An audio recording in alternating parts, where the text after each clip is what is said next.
Pearl Harbor was a turning point in history. A monument to the battleship Arizona commemorates the beginning of America's involvement in the Second World War, while the USS Missouri represents its end.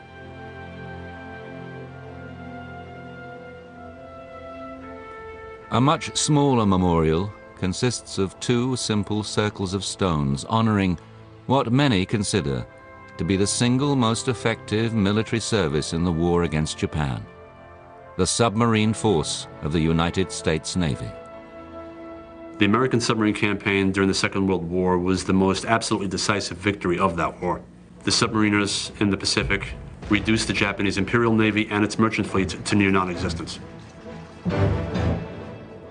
A short distance away from the memorial stones is the USS Bowfin, a survivor of the conflict, preserved now in her wartime condition as another monument to American submariners. Curious visitors come in peace today, but in her prime, the Bowfin was a warrior, traveling nearly 100,000 miles on 9 war patrols, sinking more than 67,000 tons of Japanese shipping. But such victories are not won without sacrifice. There are 52 stones at the Pearl Harbor Submarine Memorial representing the 52 boats lost in action during World War II and the 3,505 men who perished with them.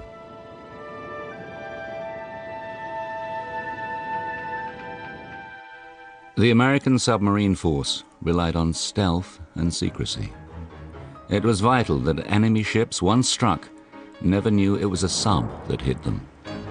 The operations of American submarines were largely secret, and they became known collectively as the Silent Service. The letters SS in the Bowfin's official hull number identify her as a submarine. The numerals show she was the 287th sub to enter the US Navy since the force was founded, with the commissioning of the USS Holland in 1900.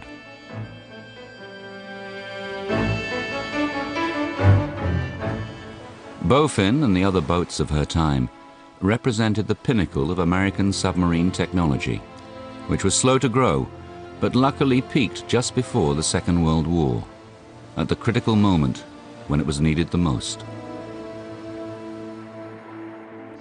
2 decades earlier, in the First World War, Germany had proved the submarine could be a deadly weapon, with such sinkings as the civilian ocean liner Lusitania. The rest of the world, however, recoiled from this indiscriminate warfare. At that time, there was a great abhorrence of submarine warfare, particularly the unrestricted type that was considered almost cowardly to attack and sink unarmed merchant ships or even ones that had a deck gun. In the 1920s, arms limitations treaties officially declared unrestricted attacks to be immoral. The operational doctrine for submarines was known as the cruiser rules. The cruiser rules meant that the submarine had to surface, accost the merchant ship, inspect its cargo or whatever, and then put the crew in a place of safety. This political climate between the wars threw naval planning into confusion. If stealth attacks were unacceptable, how else could submarines be used? Prior to the World War II submarines, and some years before World War II started, there was quite a discussion in the Navy as to the proper employment of our submarines. And it was decided that the battleship was the backbone of the Navy. The idea was that the submarines were adjuncts to the battle line, and they were to help the battle line. And so what was the mission of the submarine? Well, it was to scout ahead of the fleet, and that's why they had to be called fleet submarines. Prior to the mid-1920s, American submarines had been small, awkward, and ineffective. But now, to keep up with the fleet, subs needed 20-knot speeds and long-range capabilities. This demanded designs for boats exceeding 300 feet in length.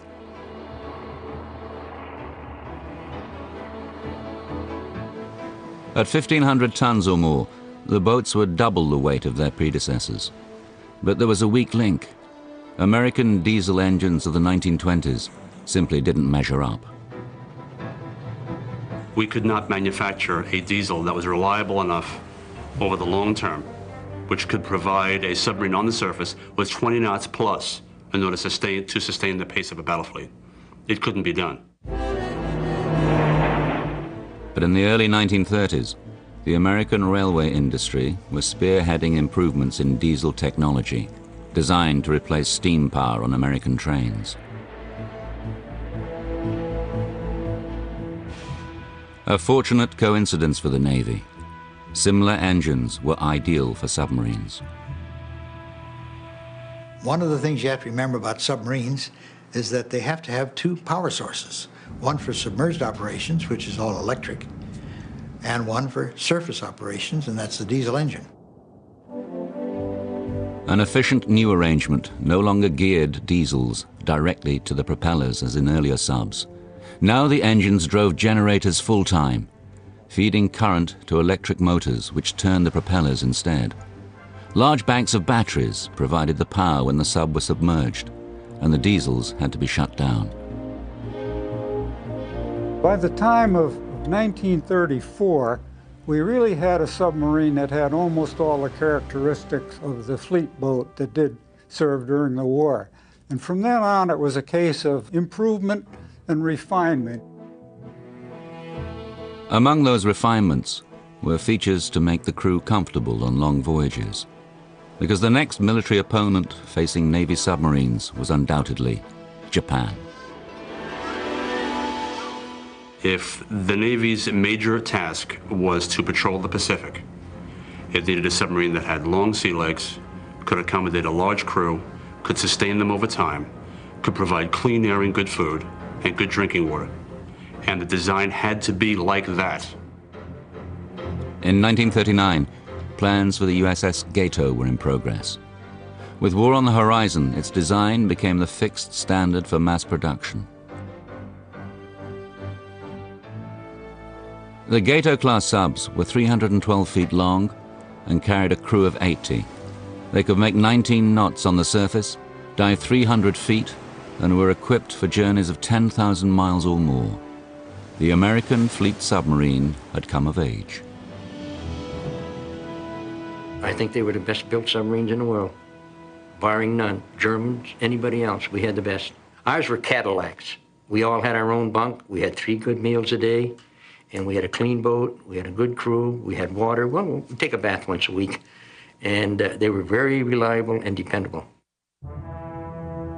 But the first of the Gato-class subs would fail to be ready in time to do the job for which they were designed. World War II was about to begin.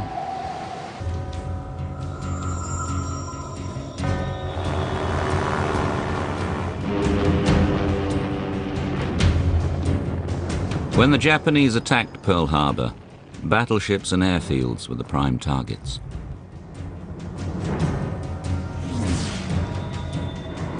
Unnoticed or ignored were the submarines, whose crews were among the first Americans to fight back. When the Japanese attacked Pearl Harbor, there were a number of submarines alongside the dock in the submarine base.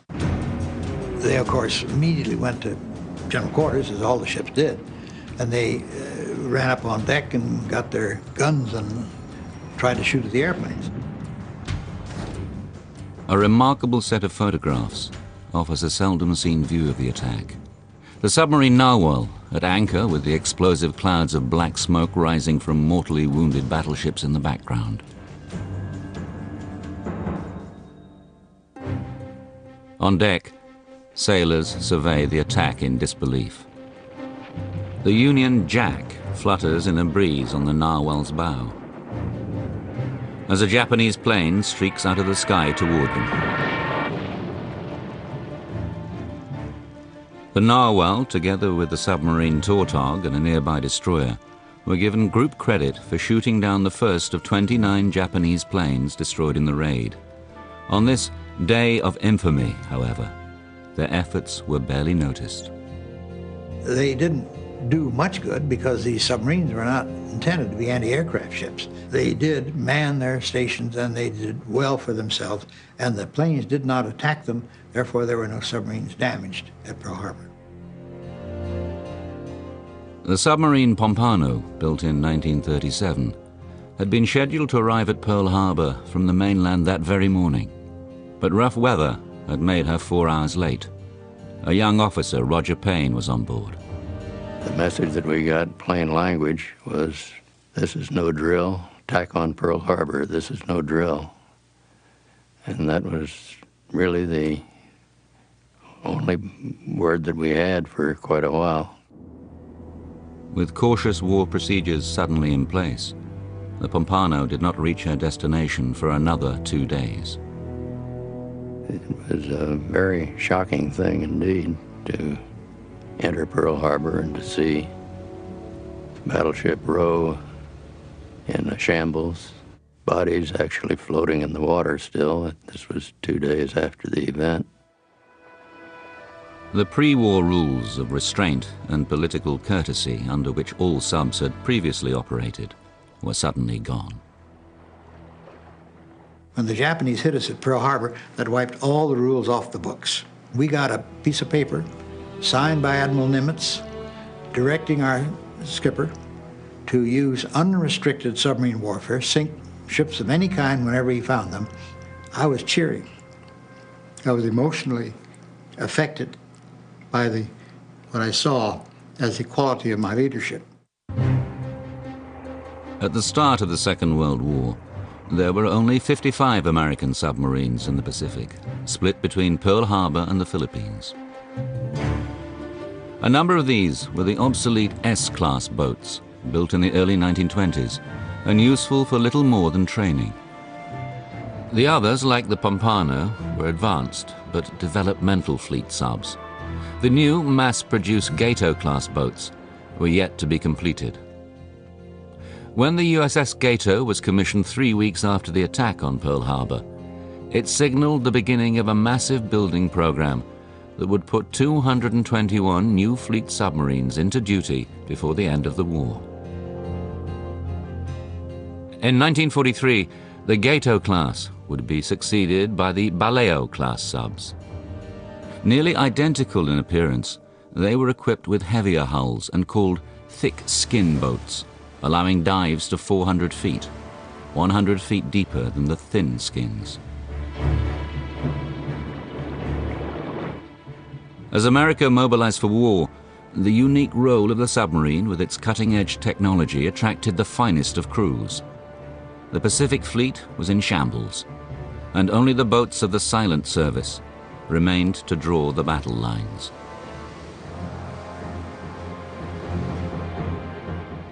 We were fortunate during World War II. Lots of people wanted to get into submarines for different reasons. But the main one was that the submarine was carrying the war to the Japanese at the time, while our surface forces in the beginning of the war were, rebuilding in order to be able to carry the battle to the final conclusion. There were a lot of people who, even though they didn't have an engineering education, were very, very interested in what made things tick. And there were a lot of things on board a submarine that ticked and needed taken care of. The fleet subs of World War II were ingenious fighting machines.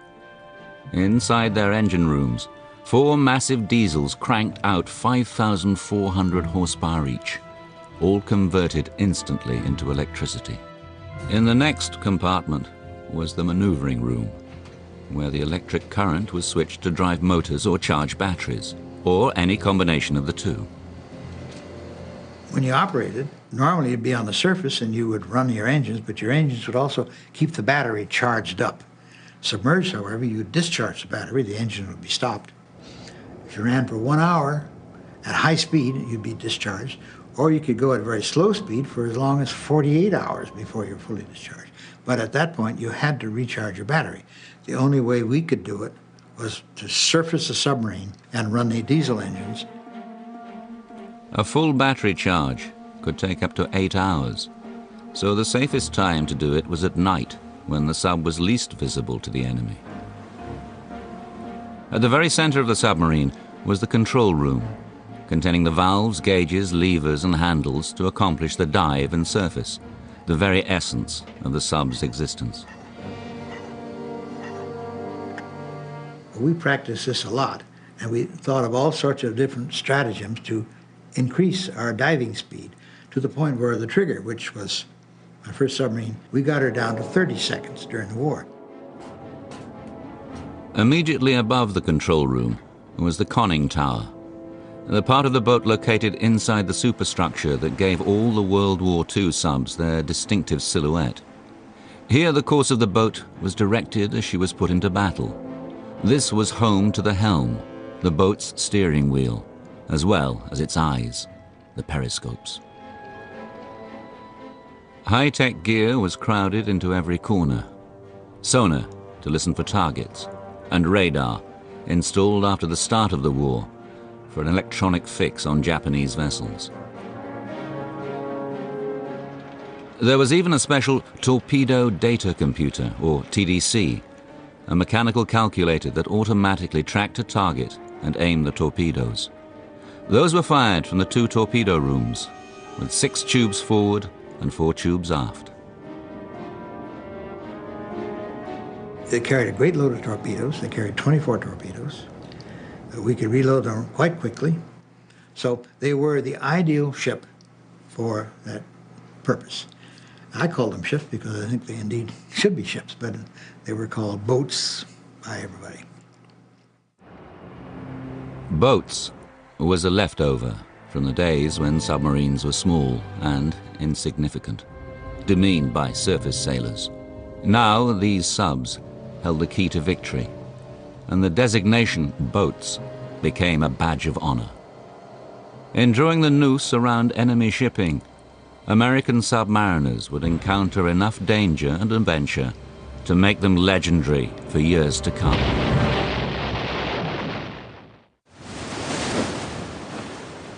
Of all the stories involving American submarines in the Second World War, none is stranger than that of the sister ships Sculpin and Squalus.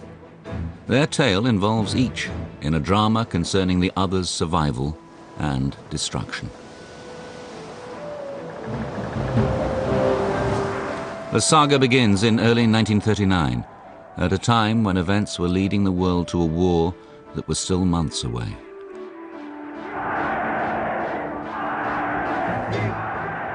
The Sculpin and Squalus were commissioned 45 days apart at the Naval Shipyard in Portsmouth, New Hampshire.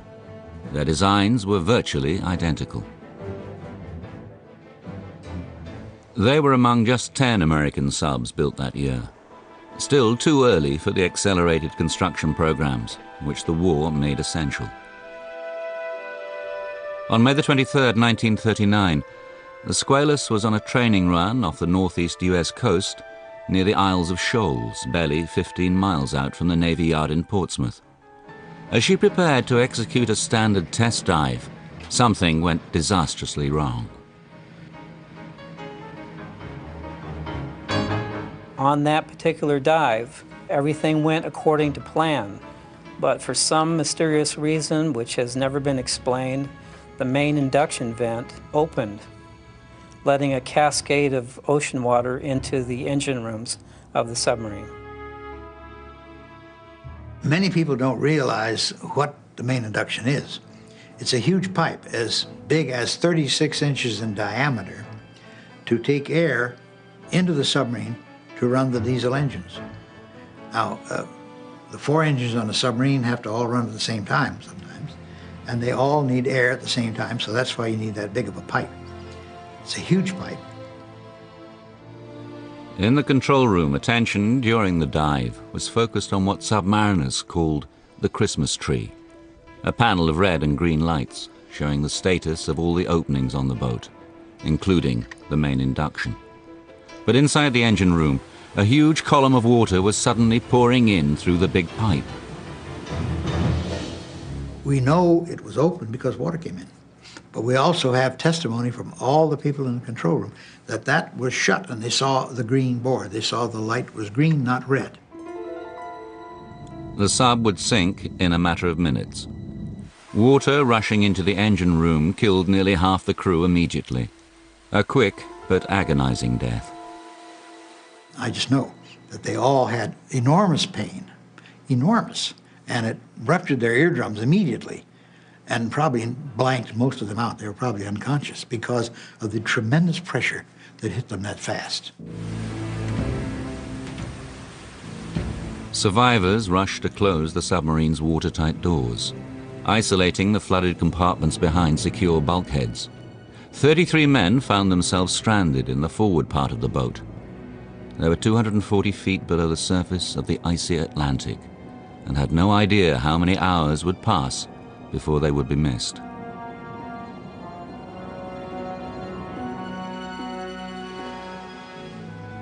When the Squalus failed to report in after its test dive, her sister ship, the Sculpin, was dispatched to look for her.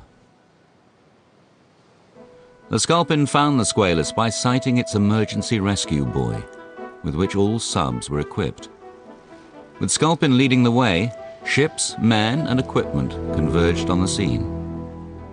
But the Navy had an ace, a new diving bell invented by Commander Alan R. McCann. It was rushed to the scene aboard the rescue ship Falcon. In a hazardous operation, the bell was sent to save the lives of men who would otherwise be doomed. You sort of glued to the radio. We didn't have TV, so we were all following as best we could how these people might be rescued. And there was a tremendous feeling of wonder and awe when, in fact, they brought up a large number of the crew. The first bell brought up 7 crewmen, and it was almost miraculous to the press covering it that, for the first time in history, crewmen were brought up from great depth from a submarine. It was almost unbelievable. Cables went out across the country, and gigantic headlines were generated in newspapers everywhere. Though 26 men were killed, all 33 who remained alive in the forward part of the boat were saved. In the inquest that followed, no conclusions were reached on the cause of the Squalus accident. The mystery of the main induction failure remains unsolved. People have theorized over what happened, and I have my own theory. No proof, just my idea. The chief in charge, a checked-out sailor, he'd been in submarines for years, must have somehow opened the induction when he meant to open some other valve. He probably grabbed the wrong handle and opened the induction. You can do a thing 1,000,000 times correctly. That's the time you're going to make a mistake. You got to realize you get stale when you're doing something, so you don't do it routinely. You got to remember that this kind of a thing, you do it unroutinely every time. 2 months later, the sea off the Isles of Shoals was crowded once more, as salvage ships converged on the site to raise the sunken Squalus. The Sculpin was on hand again, her destiny still linked closely to her sister ship. When President Franklin Roosevelt saw pictures of the Squalus as her nose leapt from the water, he likened her to a sailfish. That description would become the new name of the ill-fated boat after it was restored and put back into service. But cynical, superstitious sailors thought this sub would forever be cursed. They nicknamed it the Squalefish.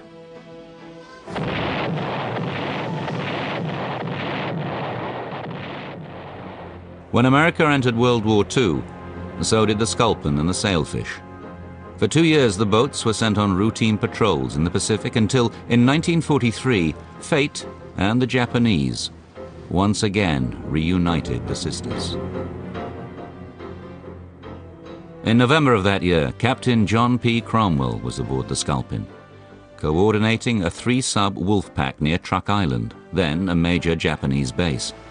Suddenly, the sub was attacked by an enemy destroyer. Depth charges damaged the Sculpin beyond recovery. The Sculpin was at the limit of its battery charge. There was no way it could stay under the surface any longer without dooming the crew. So the skipper decided to scuttle the boat. The Sculpin had to sink herself to avoid falling into enemy hands. Cromwell, as the Wolfpack commander, now faced an agonizing decision. He was aware of a planned top-secret American strike on the Gilberts, 1,000 miles to the east. His capture could put the entire strike in jeopardy. He is recorded as having said, "I'm sorry, I can't go with you. I cannot take the chance of being put on dope or torture that I couldn't take or something to cause me to tell information that I have known. Therefore, I must stay aboard." And he did. He went down in the wardroom and just simply sat there until the ship sank. John P. Cromwell was awarded the Medal of Honor for his sacrifice. The Sculpin was lost, but 41 of its crew survived.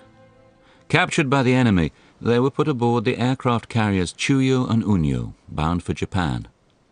It was here that the sailfish, formerly called the Squalus, entered the Sculpin's story once again.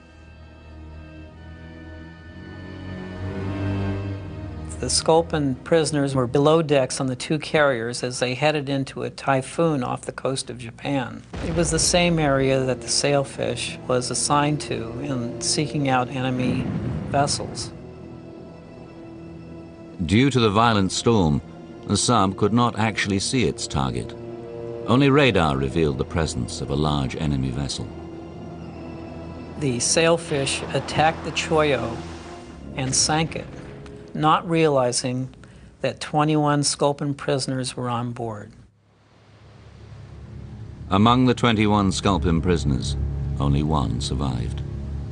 It was not until the end of the war that investigators could piece together the strange story of the two boats. Years would pass before the lone survivor of the Sculpin learned the deadly torpedo had come from the sailfish, sister ship to his own.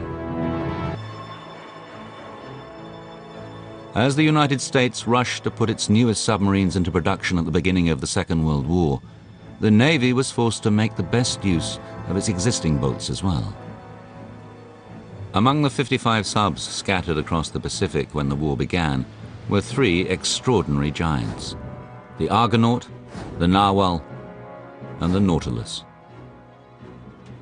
Designed in the late 1920s, they were part of the then current V-class boats and were the largest submarines built by the US Navy until the advent of nuclear power in the 1950s. Biggest of the three was the Argonaut, the only American submarine designed specifically as a mine layer. Her aft torpedo tubes were replaced with special mine-laying hardware. At 387 feet, this made her 10 feet longer than her sister ships, and 75 feet longer than the mainstream fleet subs of World War II. But the great size of the Argonaut and her sisters also put them at a disadvantage. Well, as it turned out, they didn't have enough power. They were low-powered, so they didn't have the speed they should have had. The diesel engines that we later put in our submarines were not available for them at the time. So these subs were slow, unwieldy, they simply were not very effective submarines. Even prior to the war, America's big subs had achieved fame. The Argonaut, for instance, became a movie star. In 1931, John Ford sat on her deck to direct his film entitled Beneath the Sea. The Argonaut was given a special paint job and the number U-172.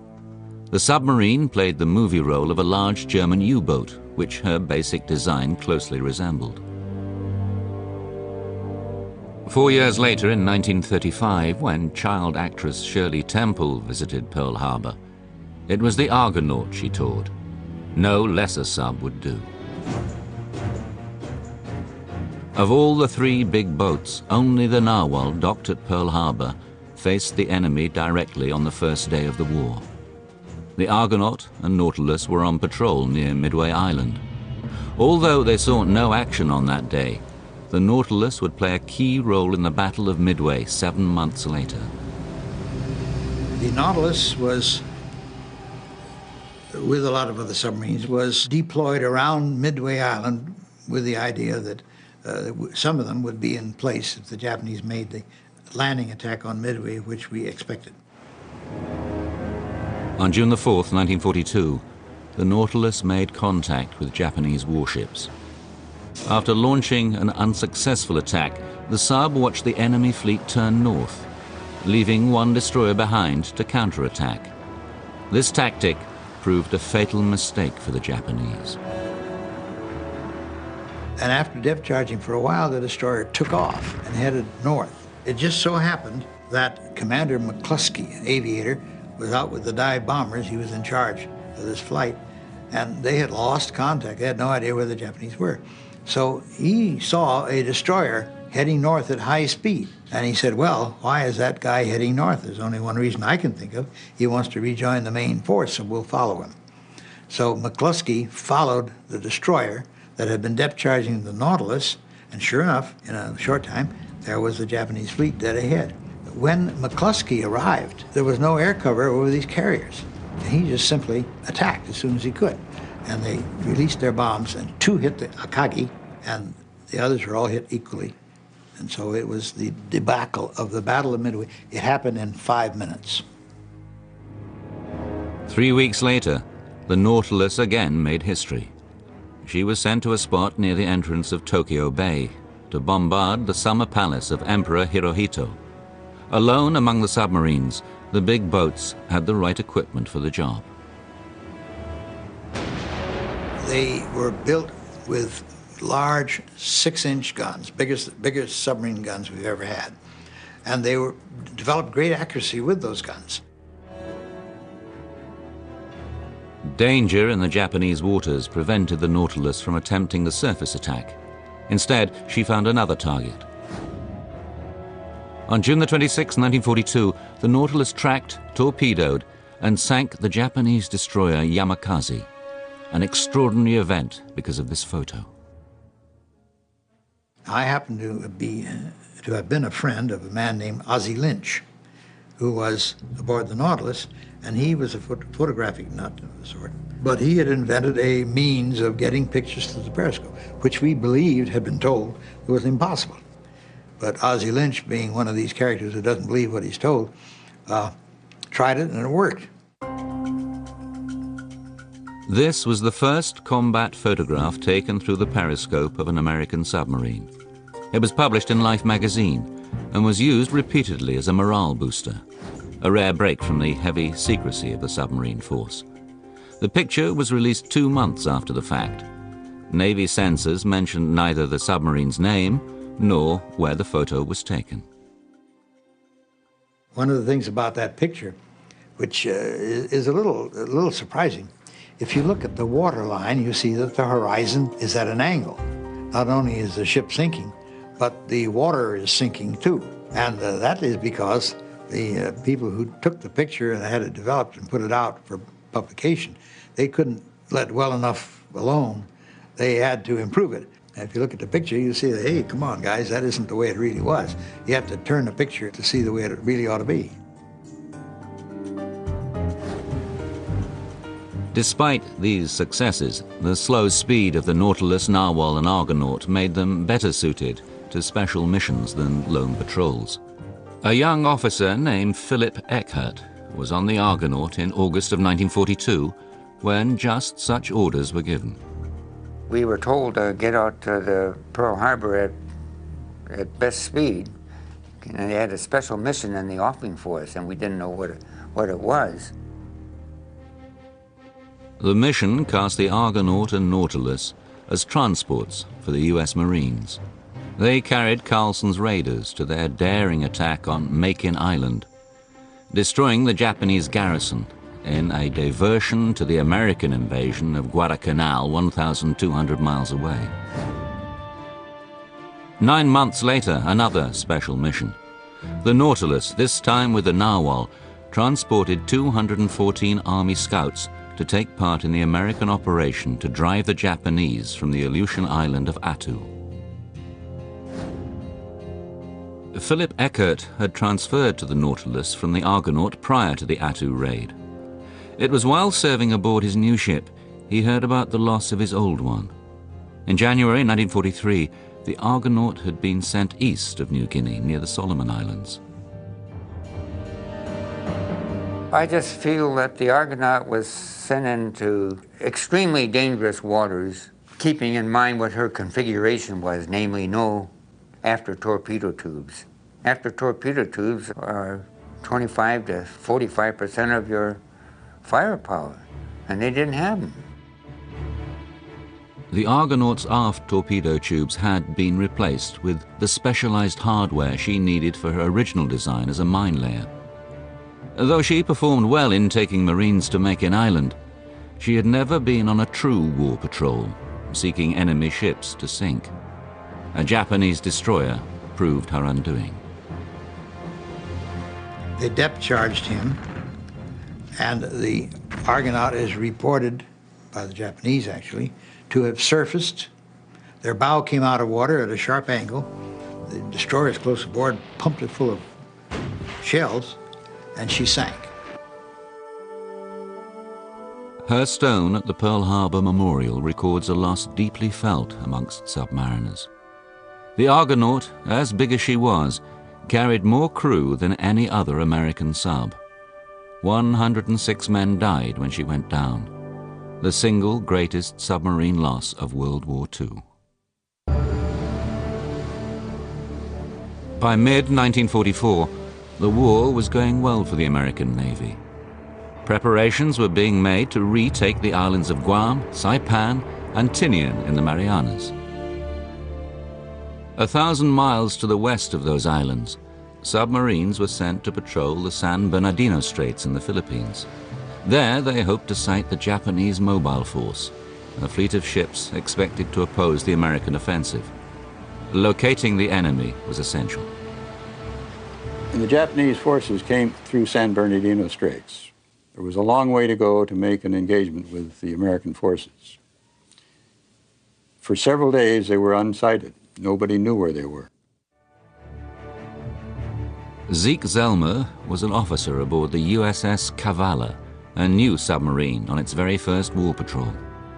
Kavala was built at Connecticut's Electric Boat Company and was commissioned on February the 29th in the leap year 1944. Her men called her their lucky lady. For sailors' superstitious reasons, we felt that the 29th of February was very auspicious and would bring luck to Our Lady the Kavala. But the crew scarcely knew how lucky she'd be as they searched for the Japanese mobile force off the Philippines their first time out. Through the sonar system came the telltale sounds of enemy ships. Kavala saw some ships, heard some noises, submerged, and found themselves with a mobile force coming at them. Ideal situation for a submarine commander. Sink them all. But skipper Herman Koestler did nothing. Unknown to his crew, his orders were to report first, shoot second. Herman did his duty. He did not fire. He let the carriers and all these magnificent, juicy targets go by, and they didn't know he was there. And he simply then surfaced, got his antenna out of water at any rate, and sent the report. It turned out to be one of the decisive reports of that battle. Frankly, the crew and the officers as well were devastated. Here we had the ideal target on our first patrol. We counted at least 15 ships by sonar. We had seen some 7 ships, including carriers and cruisers. And we just sat there quietly as we could, listened to them, and let them go. So there was terrible disappointment. Morale was probably at the lowest ebb I saw it on the Kavala. But Zelmer and the crew would not be disappointed for long. With the Japanese now located, the orders were changed. Shoot first, report second. Before long, ships appeared on the horizon. One of them, a large aircraft carrier. Now the important thing to know was, are they Japanese or are they American? The last thing we wanted to do was to sink an American carrier. So it is imperative that we have a positive identification before we went in and made our final attack. The ship in the periscope was the Japanese carrier Shokaku, although the Kavala's crew did not yet know it. To all appearances, it could have been one of their own. The Shokaku was unlike most Japanese carriers. It had a large island on the deck, as do our carriers. Most of the other Japanese carriers were more flush deck. And so we had the one that was the easiest to confuse with an American carrier. The Cavallo was closing fast, and the skipper still could not identify the carrier. The executive officer took a look, then the fire control officer. They desperately scrutinized their ship recognition manual. Time was running out. We're now getting closer to the target, and we're going to have to make a decision. Skipper raises the scope, takes another observation. We're now close enough. The ensign stands out, and he says, "There's a meatball on the ensign. It's Japanese. We'll fire on the next observation." We proceeded for the next 3 minutes, fired 6 torpedoes at 1,200 yards. 3 of them hit. The Cavallo and her crew remained submerged, avoiding attacks from Japanese destroyers. Sounds of the enemy depth charges grew faint as she edged out of the area. And then we heard 4 very large explosions in the distance. These were not depth charges because they continued to rumble. It was an explosion and a lot of noise. And we thought that spelled the end of the carrier. Zelmer and the Cavallo crew were elated. Even more so when, long afterwards, they realized that the Shokaku was one of the carriers that participated in the attack on Pearl Harbor. Well, one's elated with what one accomplishes during the war, and then when you put the little frosting on the cake as well, you get an extra feeling of satisfaction. A little payback, if you will. The Cavallo was one of the 2 American subs to sink aircraft carriers prior to what became the First Battle of the Philippine Sea. The Japanese Navy entered the action so weakened, it was a lopsided American victory, forever known as the Great Marianas Turkey Shoot. Today, Zeke Zelmer is a frequent visitor to his old boat. The USS Cavallo sits in a state of disrepair at a naval memorial park in Galveston, Texas.